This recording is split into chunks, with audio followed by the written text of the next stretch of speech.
আমি সম্পূর্ণ আর্টস ফ্যাকাল্টির ছেলে। নেটওয়ার্কিং এর উপরে একদমই বেসিক না থাকা সত্ত্বেও নেটওয়ার্কিং আর্কিটেকচারটা খুব সুন্দরভাবে শিখেছি এবং আমি আলহামদুলিল্লাহ পরীক্ষায় ভালো নাম্বারও পেয়েছি। আমি কাজী তামজিদ মুনতাহা সনক। আমি ন্যাশনাল ইউনিভার্সিটি থেকে অনার্স পাস করেছি। আমি বেসিক্যালি একজন নন টেকনিক্যাল পারসন এবং আমি সম্পূর্ণ আর্টস ফ্যাকাল্টির ছেলে। তো আমি 2020 সাল থেকে সাইবার সিকিউরিটি নিয়ে টুকটাক পড়াশোনা করছিলাম। তো তারপর একদিন ফেসবুকে একটা অ্যাডভার্টাইজ আমার সামনে আসে এবং সেখানে সাইবার সিকিউরিটির উপর একটি পিজিডি কোর্স আমি দেখতে পাই। তারপর আমার কাছে মনে হয় যে একজন সাইবার সিকিউরিটি এক্সপার্ট হতে গেলে সঠিক মার্গদর্শনের খুব প্রয়োজন। তারপর আমি পিপল এন্ড টেকের অফিস ভিজিট করি এবং তাদের মডিউলগুলো আমি চেক করি। আমার কাছে মনে হয় যে এটা সম্পূর্ণ আন্তর্জাতিক মানের মডিউল এবং তাদের ল্যাবগুলো আমি ভিজিট করি। আমার কাছে ল্যাব দেখে মনে হয় যে অনেক অত্যাধুনিক ল্যাব। এবং তারপরে আমি এখানে ভর্তি হই।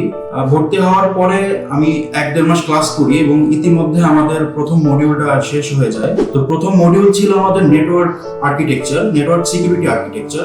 তো আমাদের যিনি মেন্টর ছিলেন উনি আমাদেরকে প্রথম থেকে বেসিক থেকে অ্যাডভান্স পর্যন্ত শিখিয়েছেন এবং আমার কাছে মনে হয়েছে যে প্রথম মডিউলটা শিখে বা পড়াশোনা করে আমি অনেক বেশি এগিয়ে গেছি আর কি। প্রথম মডিউল শেষ করার পর আমি দেখলাম যে আমাদের মেন্টর এবং আমাদের অ্যাসিস্ট্যান্ট মেন্টর যারা ছিলেন তারা আমাদের পড়াশোনাটাকে এত সুন্দর করে গুছিয়ে দিয়েছেন যে আমার নেটওয়ার্কিং এর উপরে একদমই বেসিক না থাকা সত্ত্বেও আমি নেটওয়ার্কিং আর্কিটেকচারটা খুব সুন্দরভাবে শিখেছি এবং আমি আলহামদুলিল্লাহ পরীক্ষায় ভালো নাম্বারও পেয়েছি।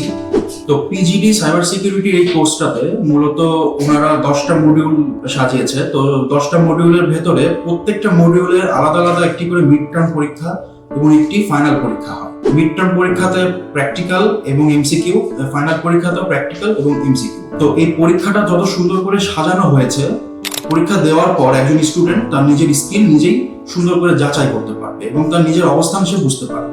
অনেকে মনে করেন যে যারা সিএসসি নিয়ে পড়াশোনা করে বা আইটি ডিপার্টমেন্টের থেকে আসে তারাই শুধুমাত্র সাইবার সিকিউরিটি এক্সপার্ট হতে পারে, কিন্তু আমি বলবো যে এই ধারণাটা সম্পূর্ণই ভুল। যারা নন আইটি ব্যাকগ্রাউন্ড থেকে আসে তারাও একজন দক্ষ সাইবার সিকিউরিটি এক্সপার্ট হতে পারে এবং পিপল এন্ড টেক সেই দিকেই মানুষকে সাহায্য করে। আপনারা যারা টেকনিক্যাল ব্যাকগ্রাউন্ড অথবা নন টেকনিক্যাল ব্যাকগ্রাউন্ড যেখান থেকেই আসেন না কেন, সাইবার সিকিউরিটি নিয়ে যারা ক্যারিয়ার করতে চান অথবা দক্ষতা অর্জন করতে চান তাদের জন্য পিপল এন্ড টেকের এই পিজিডি সাইবার সিকিউরিটি কোর্সটা হতে পারে সেরা।